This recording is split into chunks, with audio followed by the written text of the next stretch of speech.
Broadband Breakfast Live Online for Wednesday, May 20th, 2020. My name is Drew Clark. I'm the editor and publisher of Broadband Breakfast, and we have a exceptional group of panelists today to talk about broadband maps, what they tell us about the unserved and underserved here in the United States. We've been doing this program live for 2 months now. We started daily in March, and then we've been every week since then. And our goal really is to talk about broadband and how it can provide solutions to the coronavirus pandemic that we're still in. Obviously, it gets worse every week. I didn't have a chance to check the latest numbers like I like to do beforehand today, but what's unusual is that even as it is worse in its impact, we're also having to come to grips with getting back to life in a real sort of way, even amidst uncertainty, lack of vaccine, and other facets. But the point for us really is that broadband is and will continue to be central to being able to navigate this. And one of the aspects that broadband mapping plays into is helping identify unserved and underserved communities. So we'll turn to our panel in just one more moment, but I did want to say one additional personal note. This is my last Broadband Breakfast Live Online, where you'll see the mountain daylight time behind me there.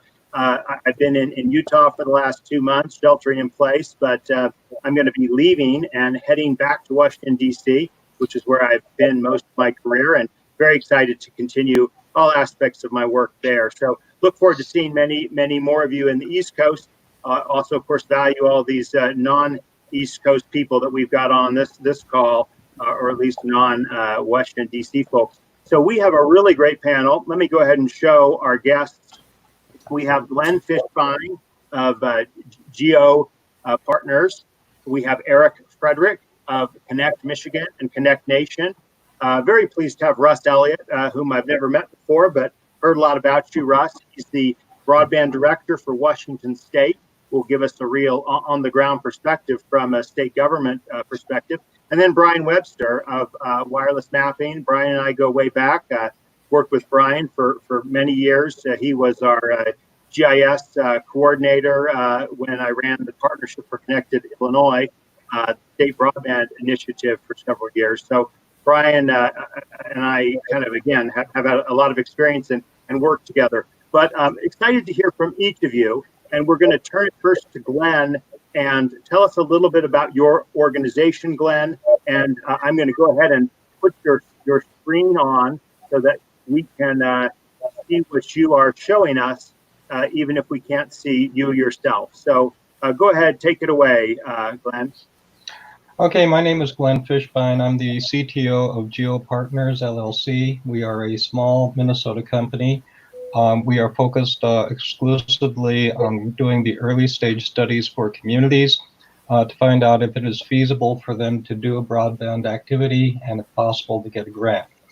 We've been doing this for about 2 years, and we've developed an extensive set of automation tools that permit us to very rapidly look at a community and see what the issues there may be in either getting a grant application or what their cost domain might be were they to put in, say, fiber, fixed wireless, or hybrid networks. About a year ago, we started seeing some rather disturbing trends in the FCC 477 data. I'm going to give you an example as to what that type of trend is.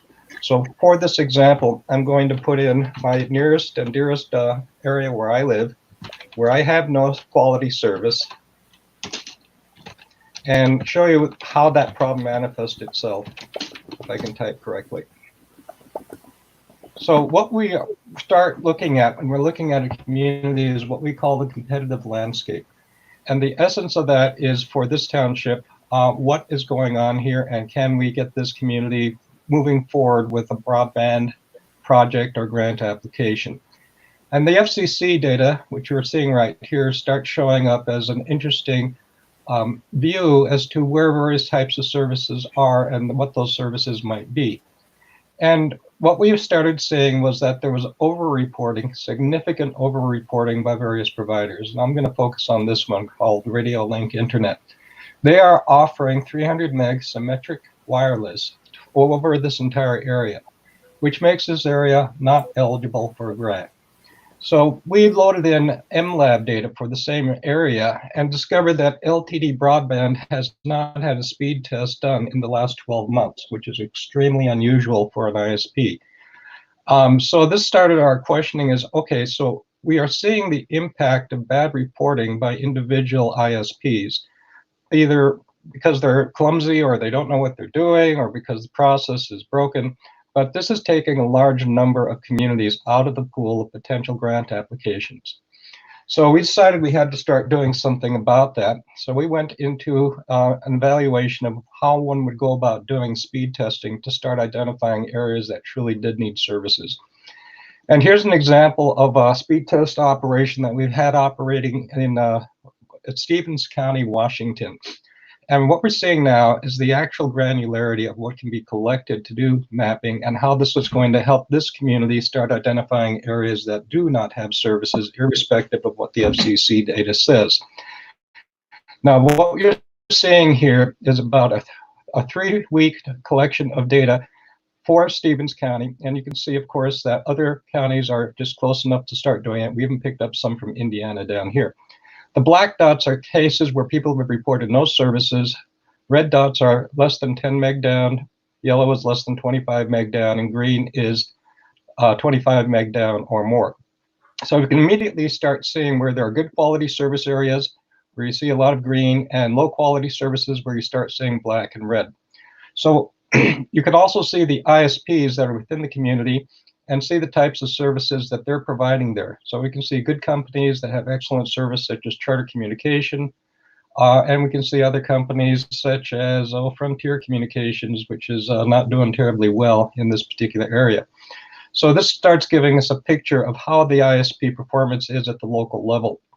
So if we go into a particular community like Colville, what we see is there's a lot of good quality services here.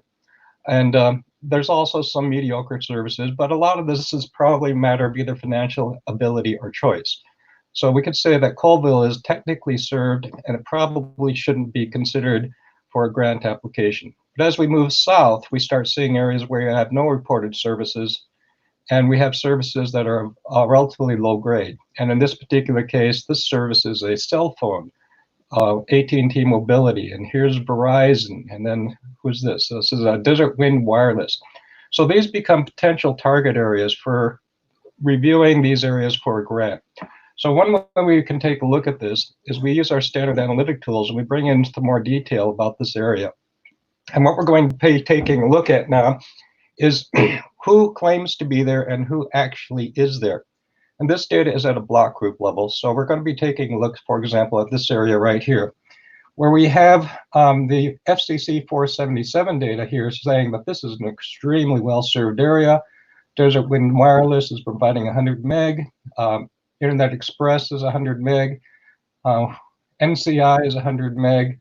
And BSAT is doing all 35. But we look at the speed test data, and what we're seeing is 2 cell phones, and Desert Wind Wireless, and none of these are really performing terribly well. So this becomes an opportunity to do more extensive testing in this area and determine if this is truly an unserved or an underserved area. So this gives us high visibility to where we should be focusing. If we move into an area like here, we have 2 reports of no service available, yet we've got at least 4 providers that claim to be servicing that area. So this then gives us the opportunity to go to the ISPs and say, are you really here or not?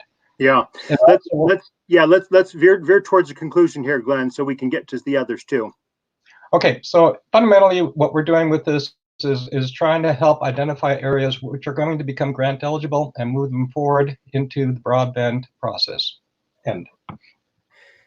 Excellent. Thank you so much for that great explanation. And I'll have questions for you, but I think let's go ahead and get everyone in, and then we'll kind of do our questions there. So Eric, let me go ahead and turn it over to you. If you would be so kind as to tell us a little bit about Connected Nation and Connect Michigan and your role with the organizations.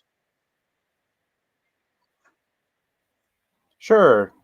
Thanks, Drew. I've got a screen to share as well. Okay. If we can get that. Yeah, go ahead and share. Here we go. Let's see if we can get this right. All right. Well, Connected Nation is a 501c3 nonprofit organization. We work nationwide. And as an organization, as a nonprofit, our mission is to improve quality of life through the expansion of broadband and technology access, adoption, and use. So we always say access, adoption, and use because we look at the entire spectrum of broadband. Obviously, mapping, the mapping discussion we're having today focuses a lot on infrastructure, but we also make sure we're looking at things like affordability and awareness and digital literacy in that adoption component, and also on the use side, making sure that all of the myriad of institutions that make up our communities are leveraging that technology once it's there, once it's adopted, to improve quality of life in however they see fit, whether it's access to telemedicine or distance learning, telework, online sales, the civic engagement, whatever it is. We want to make sure that we're looking at that full spectrum. So I am the VP of Community Affairs for Connected Nation, but I also run our Connect Michigan program. Connected Nation they operated 10 state-based broadband programs back during the State Broadband Initiative days from 2009 to early 2015. And we still have state-based programs in Michigan, Ohio, and Texas. And we do broadband mapping for those 3 states, as well as Minnesota and Iowa. We also do community engagement and planning. So we've been working with communities, not only in those states, but further than that as well, including Pennsylvania, Florida, and Alabama, to engage those communities, create broadband teams, build the capacity and awareness for broadband at that local level, and then help define a plan. And one of the ways that we start doing that, of course, is through the mapping data.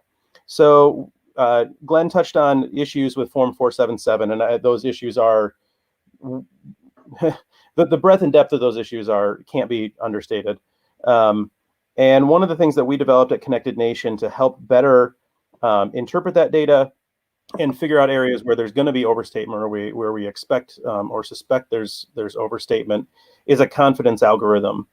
So our GIS team at Connected Nation developed the confidence interval algorithm that you see on this map here, and it essentially takes the Form 477 data and provides a confidence rating to it based on household density, number of providers, technology of transmission, speeds available, and all those different things.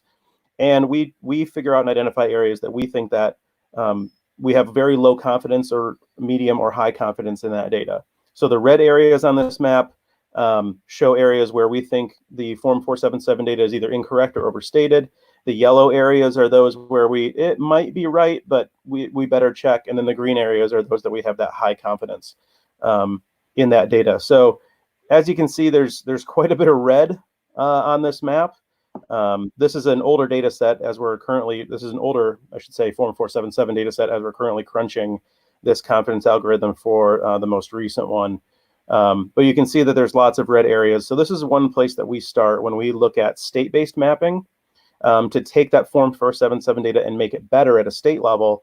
We then can identify areas where we know we have to go out and do either an outside plant audit or field validation to check and see if this coverage is actually there from the provider.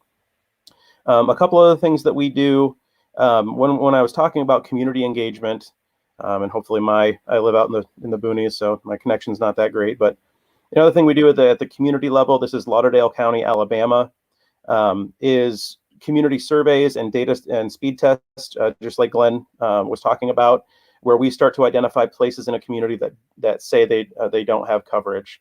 So the green layer on this map is Form 477 25/3 reported coverage, and then the dots on this map are those that have, the blue are those that have a fixed home connection, and red are those that either have no connection at all, or they are relying on either mobile only or satellite. So there's a number of things that we do with this data. So simply having a connection, but also better understanding how those internet needs are met. So the red on this map shows households that say that their internet need is not met for a variety of reasons. So we can start to build a business plan around some of these areas where we know that the 477 data is overstated or not present at all. and start getting these folks connected to the service that they need. So the survey results that we great, and if you could just kind of wrap towards a conclusion, Eric, I'd appreciate it. Yeah, sure. Another project we did was in Walton County, Florida. Again, this is ground truthing 477 data. So the orange is where the FCC said that they had 25/3 coverage. The purple is where we drove every single route in the county and figured out where the coverage actually is. And this gives us a place to start to identify areas where build out could actually occur. So I think by starting with the FCC data, applying a lot more intelligence to it, and then getting down to the ground at communities is how we can better leverage maps to identify unserved and underserved areas. Well, thank you so much, Eric. Great presentations here. We perhaps maybe we'll do more presentations because these have been very powerful 5-minuters. Russ, let's turn to you. And if you don't mind giving us a little perspective, I'm unmuting you now to tell us about what it's like to run a state broadband program, particularly when you have a governor and legislature with Governor Inslee and your legislature that are, as I understand it, putting money behind it through state programs. So go ahead and introduce yourself and tell us more. And if you'd like, you're certainly welcome to share a screen too. Sure, thanks. I appreciate the opportunity to come on with your group here and share a little bit about what's going on here in Washington State. I'll start a little bit with my background so you understand where I come from. I started a CLEC in Western Colorado, Southwest Colorado, northern New Mexico, where we grew that to be about 14,000 customers in the most rural parts of that state. So we were delivering infrastructure over copper, fiber, and wireless. So, for a number of years, I also were co-locating facilities inside of the incumbents' central offices and in their remote terminal areas. And so we were pretty cutting edge back in the late 90s and early 2000s. And so I know the business and I know the industry. So from that industry, we sold that in 13, 14. And I went to work for Wyoming as their broadband director. So I walked from being a provider into the most rural state in the country and had to start to identify the problem. And the problem, has been restated over and over again. We don't map well. The 477 map is garbage.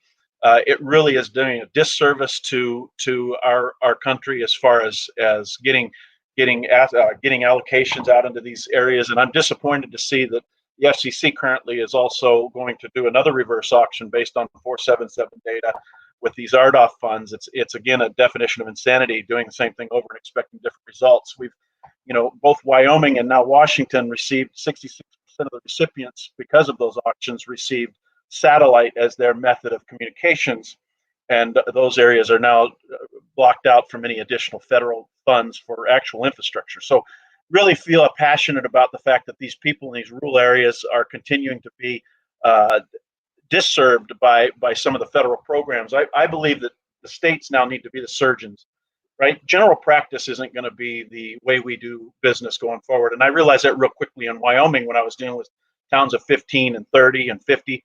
And these folks don't deserve to be treated like second-class citizens. We all are seeing now with COVID that internet is a critical infrastructure. We knew this going into this. It's just shined a brighter light on it. So we need to do a better job. And in order for us to do a better job, we have to map to the premise. We cannot continue to play these shapefile map games and these heat map games. We have to get down to where the challenges are. And I'm proud to share that in Wyoming, we stood up a little map that I'm pretty excited about, that allowed me to identify areas of concern, lay over the 477 data, obviously, showing the insufficient amount of information the 477 had. We were able to challenge the data and actually get funding through USDA programs because we were able to prove with quantifiable data that data on the 477 map was inaccurate. We're standing the same thing up here in Washington State. We're looking forward to even take it another step further. We are doing a proof of concept with a very premise-based mapping initiative.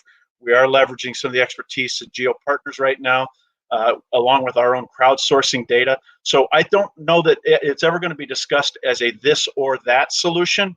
I believe it's a this and that solution. And because we are now surgeons, we're tacticians with this approach, We're looking at a group up in Stevens County. We have a very active group up there. Shout out to Deb Hansen and Bert and the team, and hey Monica, all the group up there. These guys are killing it, and they're doing a very good job. Within 2.5 weeks, we've got over 1,300, 1,400 data points. We can now talk quantitatively about where challenges are, and we all know it's not about whether or not you have access. It's the quality of the access you have, and what are we driving for in these communities? Are we driving for future-proof technology? Or are we driving just to fulfill our selfish needs for today? I contend if we're going to go chase any of these infrastructure funds that are going to come down potentially through stimulus, that we need to make certain that those people that will be paying for that, my 5-year-old son, that the infrastructure we invest in today will be around when he has to pay for it in 20 years. So in order for us to do that, we have to have better mapping. We are leveraging mapping at the premise. We are doing it community up, not provider down. And we are really empowering the communities to bring forward their challenges and concerns. And then we take that forward to the providers and say, what can you do to help us ensure that we get these things corrected? One of the directives that we have at the state of Washington was through legislation. I've been directed by 2028 to get 150 meg symmetrical out to everybody in the state. We all know what that means. You know, we gotta cut through the speed discussions around 25.3 fund for the next 10 years. We have to start to talk about what we're going to do to build future-proof networks and really make certain when something like this happens again, we're not falling into this chasm of connectivity that we're currently facing today. So we're here at Washington State. We're just putting down to the premise. Excellent. Thank you so much, Russ. And again, I've got questions for each of you, but in the interest of kind of keeping this along, let's give a couple minutes to Brian Webster to tell a little bit about wireless mapping, maybe some of the other things you've done since Illinois, which of course are many, Brian, and welcome back, because you spoke to us 2010 at one of our early broadband mapping discussions. So Brian Webster, the floor is yours. Well, thank you, Drew. So it's interesting to look back at, if anybody takes a chance, and if Drew posts it, the video that was recorded at my session in DC in 2010, the panelists all talked about specific issues to broadband mapping. It was prior to the stimulus program and the National Broadband Map by the NTIA. So looking back at that, some of those problems still exist today. And I've worked both in the public and private sector consulting, and doing things like helping communities do high-level design fiber plans to look at budgetary numbers to bring fiber to the premise, which is an attractive infrastructure because it's 25 to 50-year investment. But you also, look at things like the 477 data, and as has been mentioned by the other panelists, there's inaccuracies, there's carrier-reported data, their compilation methods leave a lot to be desired, especially if they've done things like geocoding addresses and such. Simple mistakes like a billing address versus a service address throws the mapping data off and such. So, as communities struggle with trying to do broadband programs and get the service out to those last few places, it's challenging. It costs money, and the data is hard to come by. A couple of points that I want to bring out is things like the MLab speed test data. It's usable to determine where there's broadband and what type. The maximum available speed, that's somewhat skewed because you don't know what that speed test client is actually subscribed to versus what's available. So that's one thing. You've got other aspects, again, address geocoding and reporting by an address. You've got to make sure that's actually tied to a good location versus, some of these mapping engines and things like that. You can submit an address to 4 different mapping engines and get 4 different answers. But if you're in communities that have a really good 911 coordinators and programs, like in New York State, where they've literally mapped all the addresses to rooftops now, not to just a section of a road and things like that. So that can really help any of these initiatives. State broadband initiatives like what New York did, they can help, but again, the 25.3 conversation is kind of a non-starter. I get that. And so I've been working, again, with communities to look at fiber planning, but also, one of the options has been the wireless ISP community, but their reporting typically has been inaccurate for a number of reasons. One, the FCC changed the reporting for wireless ISPs, fixed wireless providers, to census block versus back the NTIA program where we created polygons for their coverage and showed where they served. And that's problematic because if you've got one customer in a block, they deem the whole block served. And everybody on this panel will tell you that in the rural markets, that's very problematic. So, Drew, if you want to let me share my screen here. One of the things that we've done. Yeah, just use the share screen function, and I'll put it on the display. Forgot I had control. Sorry. Let's see here. My share screen, got it.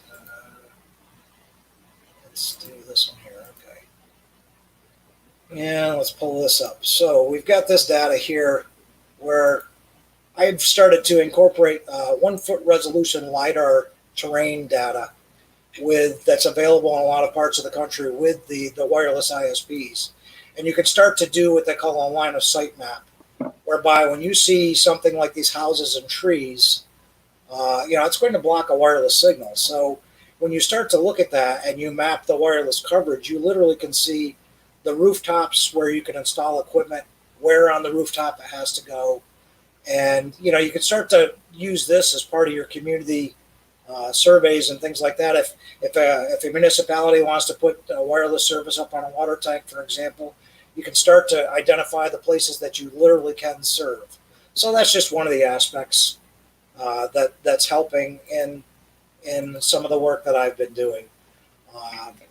There's any number of things. Like I said, you do a fiber design, you look at partnering or coming up with a program that's attractive. The cheapest way to get to these rural communities is always going to be extend an existing provider's network. You can't spin it up with a new company. There's not enough household density. There's not enough customers to spin up all the support, the technical, the services. So if you can work with things like existing providers, whether it's fiber to the premises from a local telco, whether it's a cable provider getting incentive to extend their network. The DOCSIS 3.1 standards is allowing the cable companies to go up to 14 gigabits download now with, I believe, a 1 gig upload. So it's not always fiber to the premises that's the answer. It is a better long-term choice if you're looking at bonding something out over 10, 15, 20 years. It's probably one of the most future-proof technologies, but it all depends on the budgets, the burdens, and how a program like that's going to be financed. I'll shut up for now and just let. Thank you very much, and we appreciate everyone's participation here. Glenn, I just want to make sure you can hear us, although we still can't see you. So there we go. I'm here. Okay, excellent. All right, so let me go ahead and step back a quick moment, because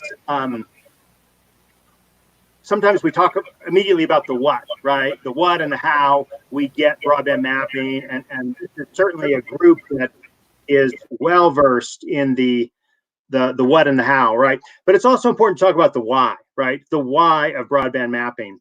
And this is a subject I've been very passionate about for many years. Some might say obsessed, since I founded Broadband Census in 2008.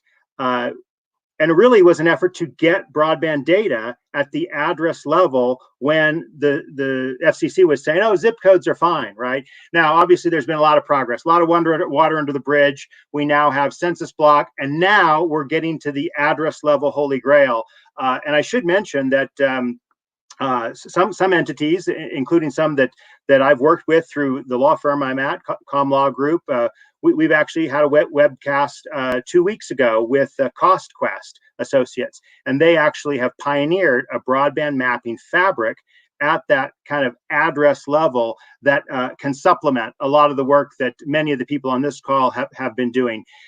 But just one more moment on this why, right? Why do we do broadband mapping? Well, we do it obviously because we're trying to understand where broadband is not, so that we can direct appropriate funding through the FCC and through other programs.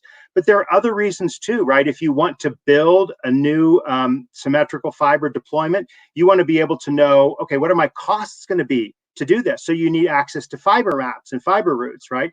And there's also the point about speed tests, right? Last week, we really were excited to have 3 different groups from XLab, MLab, and UCLA on our show on Broadband Breakfast Live Online to talk about different speed test components. And so now, with that just background for why broadband mapping matters, one theme that's kind of common to all of our discussions is how inadequate the Form 477 is. Now, no one has mentioned, though, yet that the FCC has acknowledged that error and has proposed the digital opportunity data collection. There's a pending notice out there. I just want to just ask if any of you have either put comments in or have thoughts about how the Form 477 needs to be improved so that the FCC can do it better. Granted, the FCC is going to always take a little bit more carrier-centric approach than is needed. You need to have the ground truth, like Eric mentioned. You need to have the crowdsourcing, like Glenn and others have mentioned, Russ and Brian. But at least from the FCC perspective, what should they be doing differently? I'd love to hear all of your perspective on that. Brian, why don't you go first? Sure. So, as we discovered with the National Broadband Map with the NTIA program, and as Drew's initial efforts with this crowdsource before any of that happened, it's like the seals jumping in the water, or the penguins jumping in the water with the killer whales. The first person needs to jump and see if the water's okay, and then everybody jumps in. Well, once the National Broadband Map required everyone to file, the data got much better because all the carriers realized, all right, I'm not giving up as much proprietary competitive data because everyone else has to do it as well.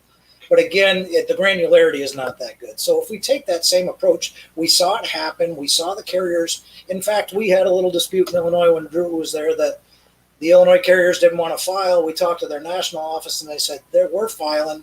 We pulled the data because we're not filing. We need it published. So they did almost a 180 in that respect. So if we start to get down to whether you report by the U.S. National Grid or by road segments, things like that, that greatly improves our granularity. And the FCC, they're dragging their feet, no doubt. This RDOF stuff, or not RDOF, but the DODC stuff, I thought was going to happen this last cycle. It didn't. The next cycle, I've seen the published changes and what's anticipated because I've done some filing for some WISPs, and they didn't do any improvement. They actually just removed the requirement to report committed information rates for business clients.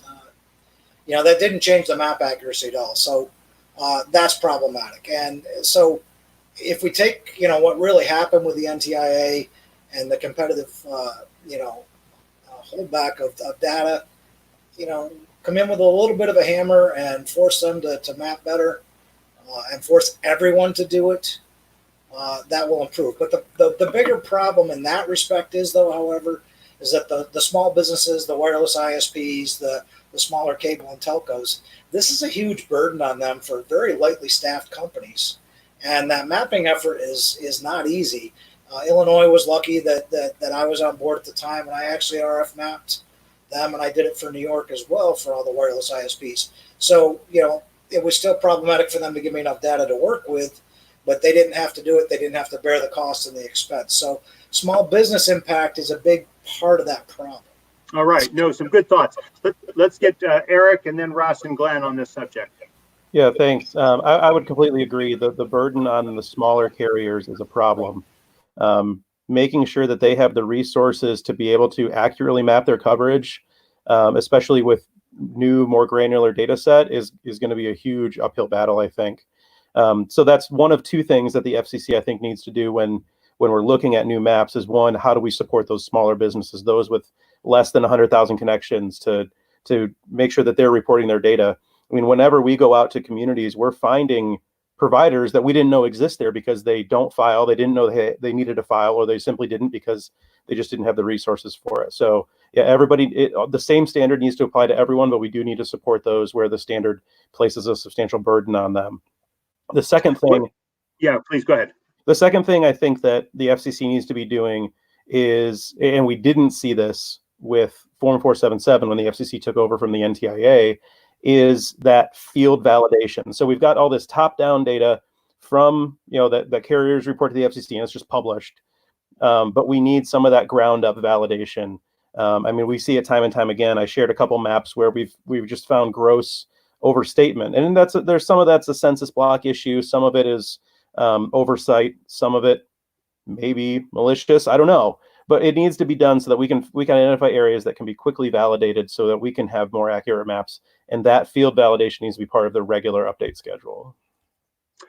Russ, what's your perspective on this question about the DODC and how it can be, how the data collection can be improved from the FCC's perspective? What would you in Washington State like to get from the FCC or do with the data that they publish?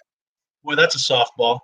If I was asking for the FCC for something, I would ask them for a state block grant so we could be our own tacticians. Because as Eric said, there's no way there's going to be a general practitioner in DC that understands the nature of broadband in Washington State. You know, we're one of 2 states in the country with public utility districts. We're the only state in the country that allows public utilities to get in the broadband game. So there's so many unique twists and turns by state. I think we need to have we need to allow more access at the state level for the states to employ their tools and be tacticians in this space, because it's not going to get solved by some fabric or some census block shape files. It really does have to come down to community up, not provider down. We all know it's not about anybody trying to be malicious. It's the way this is being reported right now. You know, as a provider for many years and having to have provided that data, I know when I would say up to 25.3, that's what I would say. That didn't mean I provided 25.3. It meant that I probably had oversubscribed infrastructure that, you know, if they were lucky, they got 25.3. We need to validate better. That is our biggest problem right now. It's not whether or not it's available, it's validation, and we need to push for future-proof, scalable technology. All right. Glenn, what's your thoughts on the DODC? All right. Am I unmuted? You are, yes. Go ahead. Okay, I've got a screen share up, and I'm going to illustrate a issue on policy. The fundamental thing about broadband is the presumption that it is a social good and that it brings people better economics, better education, and it is not a technology issue. What we're looking at here is a relatively well-served community. Now I'm going to take out all the quality service and see what remains. If I can get to the right map here. These are people who either cannot afford or are unwilling to pay for quality broadband. They're smack dab in a high quality service area. Now, from a policy point of view, you want to understand why they are not participating in the internet age, although their neighbors are. That's more than a technology question. If the policy is that broadband is good for the community, it's more than saying, do you have access? It's, can you get access, and will that help you uplift the community? The economic value of broadband has been established in multiple studies, but to focus on fiber or fixed wireless or a particular performance guideline from the vendor point of view ignores the fact that this has true economic impacts, and the people who can't get to that service, whether it's available or not, are the ones that you should be trying to focus on. Great. Thanks again for having your ducks in a row and maps. We've got some great questions. I'm going to pop them up on the screen. I have more too, but I want to encourage questioners this way or via Twitter, Broadband Live #. This is from Rebecca Dilg. Thanks for being with us, Rebecca. She is the broadband guru for Utah. How do you dispute the FCC data for funding? And in Wyoming, you laid over 477 data on your maps, referring here to Russ, of course. Where did you get your accurate data? Drive mapping, provider maps. Russ, why don't you take that one? Oh, hold on. Let me unmute you, Russ. Okay, go ahead. May I have the screen for a second? Yeah. You just need to share your screen. Can you do that? I am. Where is the... let me see the window. Where's the window I want to share? Okay. Down at the bottom, a share screen button. I can try one more thing if you don't. There you go. Okay. Can you see this map? Everybody can see this map? Yeah, everyone can see your map. It's full screen now. Okay, so as I drilled down in Wyoming, this was all crowdsourced data. So what you have overlaid here is also the FCC 477 data. So you can see in Sweetwater County, we have some amazing technology that allowed us to bring data right to a very finite, fine line there. what I did is in a community in Wyoming, this little town called Farson, which was a farming community, who said, you know what, this is not right. We're not served. I stood up the test initiative here. It allowed me to get factual data from these folks here in Farson, Wyoming, a town of about 50. We ended up getting 97 speed tests, as you can see over to the right. We had average download of 5x1. We had very good data to dispute the USDA Reconnect program with regard to the FCC 477 data. And in fact, these folks here were recipients in this last round of about $4.5 million. So it just took a little community effort to come together and dispute the actual data that was there, and it resulted in us having some success there. So very interesting. Russ, let me ask both you and Glenn what data source you used for speed testing. Again, we had several people doing speed tests last week, but you mentioned this and Glenn did too. So who have you used for your speed tests? For my speed test, I used Ookla in Wyoming. Now there's going to be this pushback. There's always going to be pushback by people saying, well, speed test, it can be, there's network issues, or you could have challenging, there's route issues and all that kind of stuff. What I didn't do is I didn't rely on one or two pieces of data. I looked for significant data sets, right? And when you have 98 speed tests in an area of 50 people, I feel like I don't have 98 idiots, right? I've got 98 people that gave me good data, and we have a trend of 5-1, which was uncertain. Glenn, I'm going to unmute you now. You've already unmuted yourself. What's your response? I'm kind of with Russ. I don't really care whose speed test you're using. The issue is, do you have a statistically significant sample in order to make a claim that you do have an unserved or underserved area? In our particular case, we took a GitHub version of an earlier MLab speed test, primarily because we are less concerned in the absolute accuracy that MLab provides and more concerned with the relative accuracy. Plus, the version that we lifted out of GitHub was more reliable on older computers than the current versions that are being distributed now. Great, great.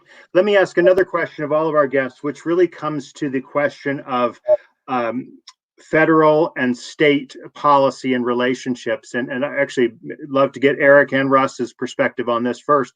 What is your thought on the role that state entities do play or should play in both the mapping, the collection of data, and the use of that data? Obviously, we went through this experiment, the State Broadband Initiative, that I think most of us were involved in some form or fashion, and there was a lot of good that came out of that. But for whatever reason, it's over and done with, and then the FCC basically back to the old bad 477. Now they've talked about changes. There are changes. We hope to soon see some, but there's been skepticism even on that cast by Brian.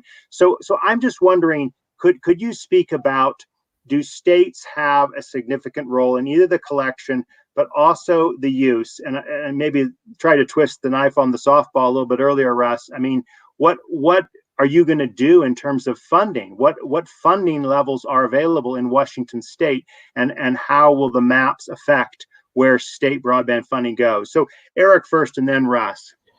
Sure, thanks. Yeah, I think state entities play a huge role in collecting map information, making any data that's out there better, and then using it how they see fit. I mean, the state programs are the ones that know their states the best. They're the ones that have the local connections to the communities that are struggling with and can help facilitate that community up.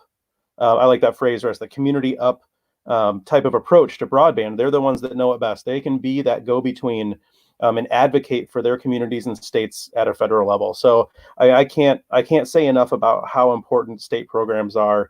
Not just for mapping, but for everything else, whether it's digital inclusion work, digital literacy, policy advocacy, commenting on FCC efforts. I think it's hugely powerful for states to have those entities. When it comes to the maps, we've in Michigan and the other states that we work with, we start with the Form 477 data and then leverage the relationships that we've built with the ISPs over the last decade or so in all these states to help make those maps better. Now, unfortunately, there's no requirement for them to participate in our better data collection at a state level.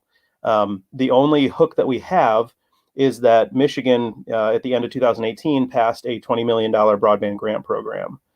So that's been helpful in getting providers to participate in a more granular way for our state. But for states that don't have that as a carrot to get providers to participate at that state level, it can be, I think, really tough to get better maps, or having a state entity get a better map for their state.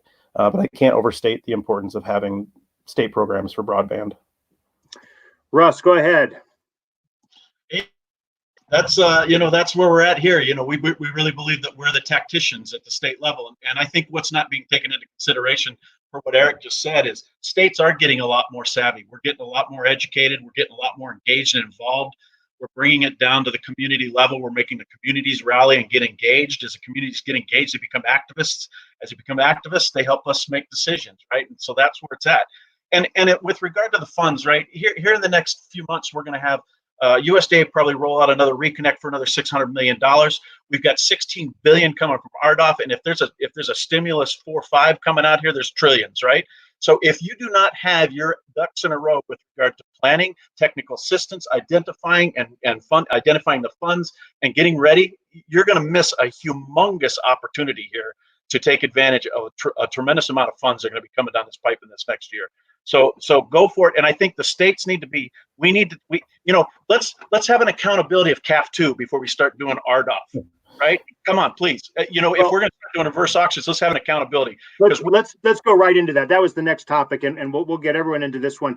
The Rural Digital Opportunity Fund, of course, is out there, and I referred to the webcast that my law firm Com Law Group did 2 weeks ago on that, and that's available if you're interested. RDOF is a very significant investment. $16 billion in the first round, $4.4 billion in the second to be determined round. That 20.4 is more than 10 times CAF2, the Connect America Fund 2 of roughly 1.48 billion over 10 years. Both of these numbers are 10-year numbers. So we're talking about huge sums of money. And Russ, you've come to this repeatedly. This is a point that several of the Democratic commissioners on the FCC have made. We shouldn't be putting out this money until we have better maps, until we have the digital opportunity data collection. Now, that obviously wasn't the majority's view. They said, let's do round one, 16 billion with the acknowledged as flawed maps, and we'll catch up with the 4.4 and whatever doesn't get bid in the next round once we get DODC. Why is that the wrong approach, Russ? Because you're putting good money after bad. I mean, this is if you go on to the Washington State RDOF availability locations right now, it's an exercise in futility, because the areas that desperately need broadband, that are unserved, that don't have access there, they're not even being considered in the RDOF rounds right now, in the reverse auction rounds, because they've already been taken out by CAF, or they've been taken out by some other means in the past. So it's bad politics. It's rushing money out to make you look good, to show that you can spend money, but it's not good. It's not a good spend for our state. I see Glenn wants to share a map. Is that right, Glenn? Go ahead. Yes, that's correct. Just to emphasize some of the impacts of CAF2 and RDOF, this is a portion of Minnesota where we are seeing the potential impact. Each of these blue dots is a CAF2 funded location, in this particular case by Frontier Communications, for 2018 deployments. And that's a lot of money that the feds have already poured into this area. Here's the MLab speed test data for this region. None of that is even close to 10.1. And then here's the samples that we've been picking up recently within the last 4 weeks of actual deployment, actual download and upload speeds within this region. The point of accountability is that we can demonstrate that there is a need to establish it. Otherwise, as Russ pointed out, you're just throwing more money after a bad solution. Very good, very good. Let's get some of the other views here. Brian and Eric, did you want to speak to this point? All right, so there's a couple of points that we want to take with this. There are some lessons learned. Is that first of all, everything should be a public-private partnership. Let's not kid ourselves that government can run broadband and internet. As soon as they have to do tech support, they quickly lose the stomach for. They don't want to deal with the screaming kids about their latency or, the 3 streaming screens, and they still don't get their 100 meg speed test. So let's not kid anybody in thinking that government can run internet. Get that idea out of that. So the other thing is that then look at good grant applications or however the funding mechanisms go. Work with existing providers. Hammer them when they need to be hammered. One of the things that a lot of people aren't paying attention to is the Frontier bankruptcy filing. Frontier openly admitted in their documents that they've been corralling and are, not doing investment in infrastructure in areas where they know that they're the only provider. It's publicly admitted. Let's stop the FCC dancing around that fact. Let's look at the programs. Let's not reward bad actors. Clearly, let's not do that.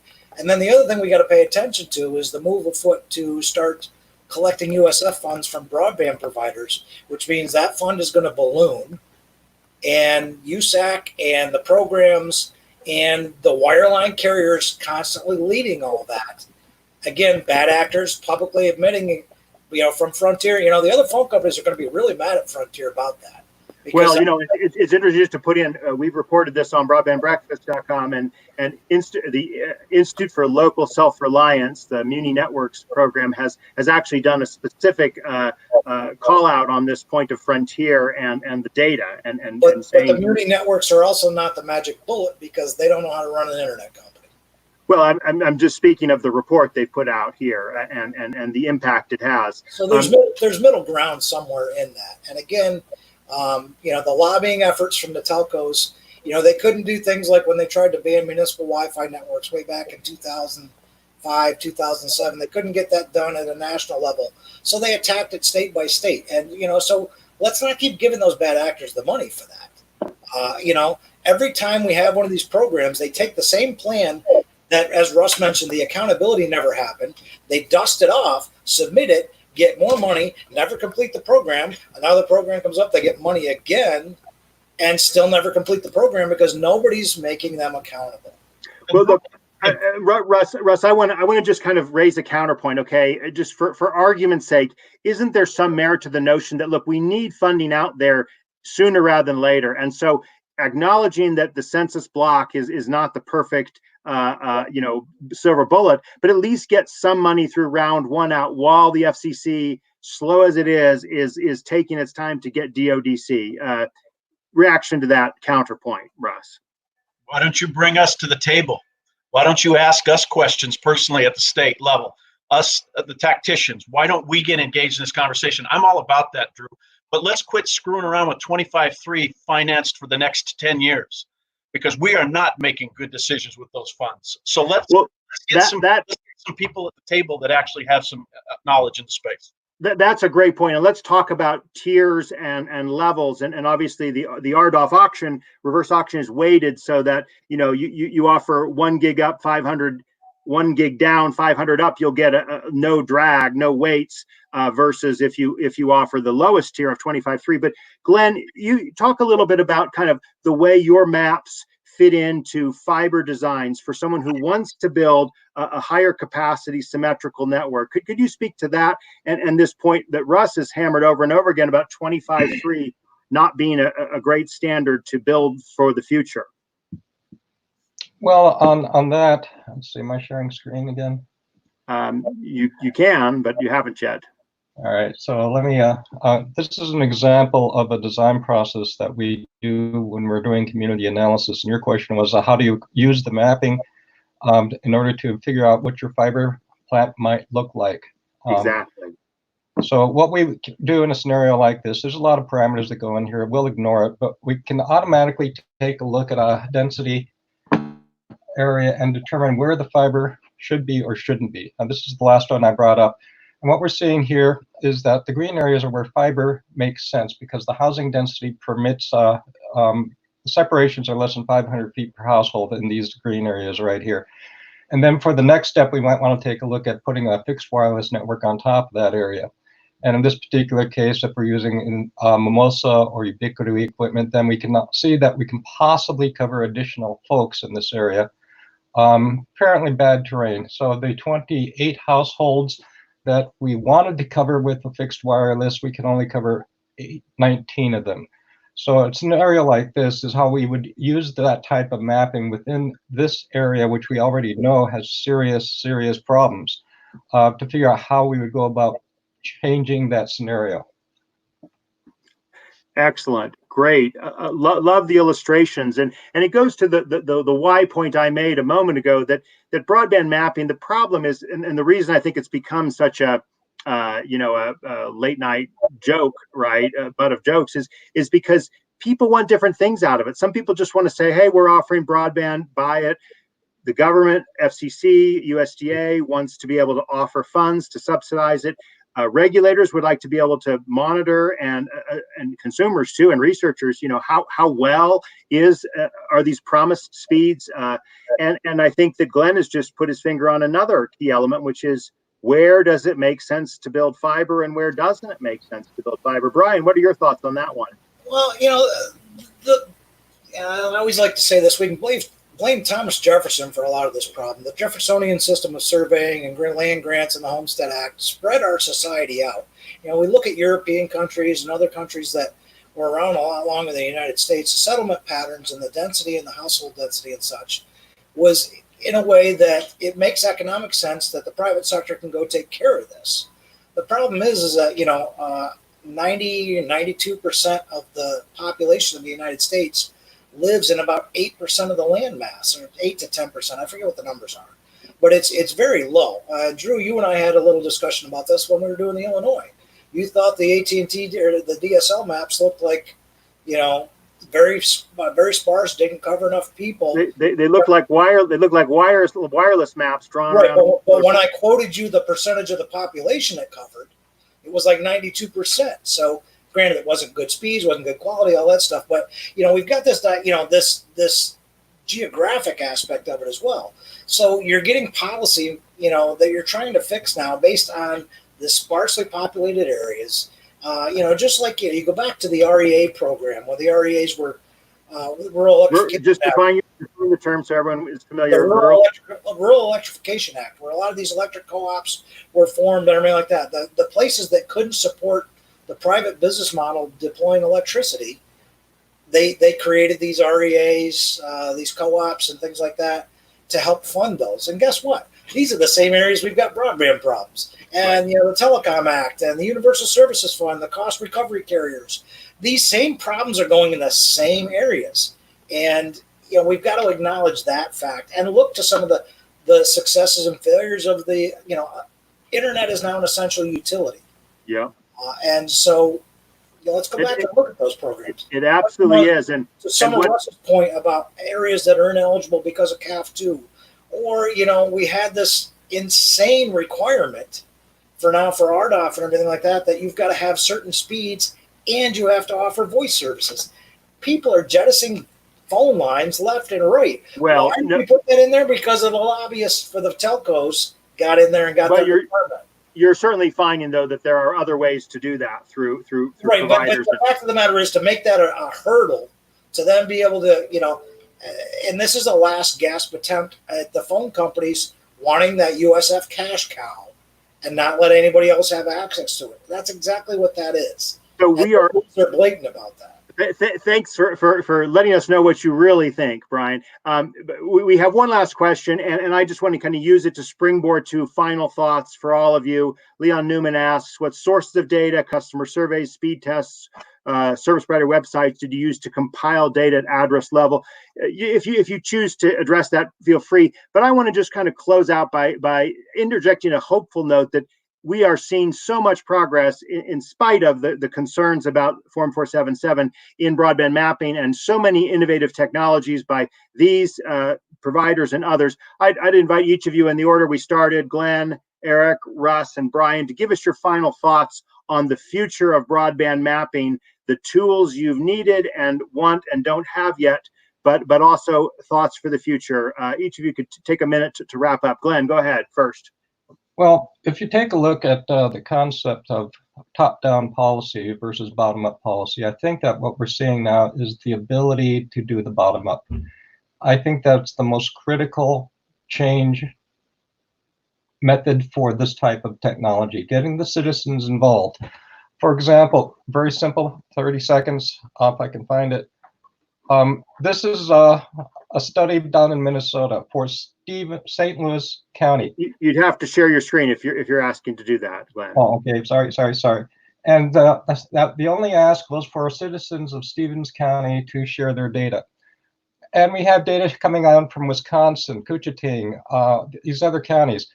The demand for this type of reporting from the citizen level far exceeded everybody's expectations.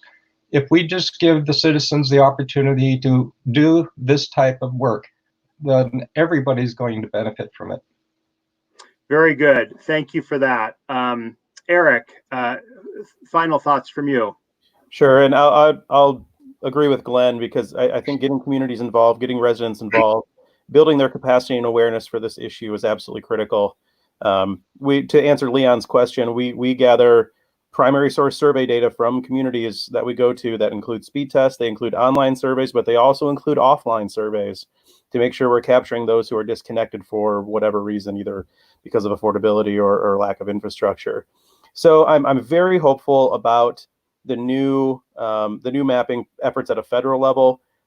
It would be great for me and our organization to be putting our efforts to not correcting federal data, but instead to taking a data set and being able to analyze it better.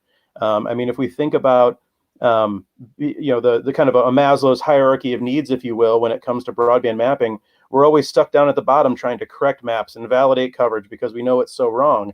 I'd rather be able to skip that step and move higher up the pyramid to do better data intelligence with a good solid data set. And instead of having to spend so much time just trying to correct the errors that are out there. So I'm hopeful for what's going on at the federal level.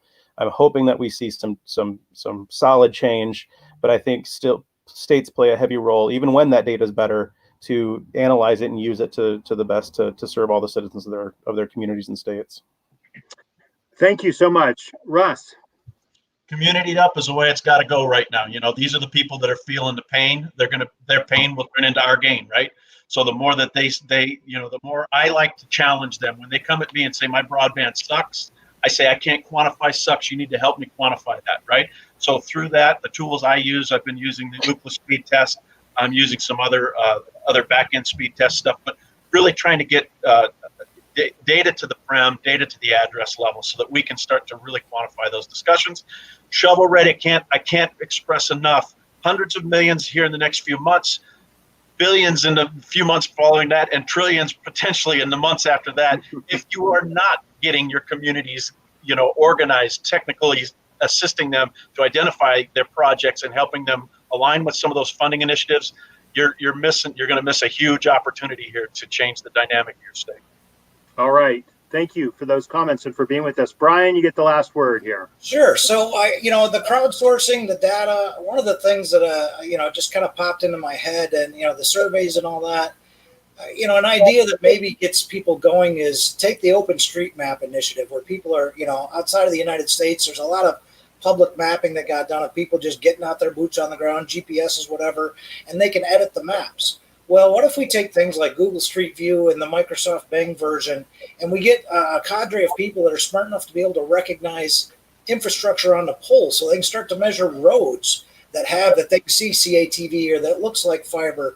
It's not going to be perfect. It's not going to, show up all the underground utilities and such, but certainly, you can probably gain a lot of traction with that. And again, as Eric and Russ and Glenn have talked about, it's just another layer to help truth test all the other data that we're looking at. Multiple points of data, you start to get a common consensus of, yes, at least it's here.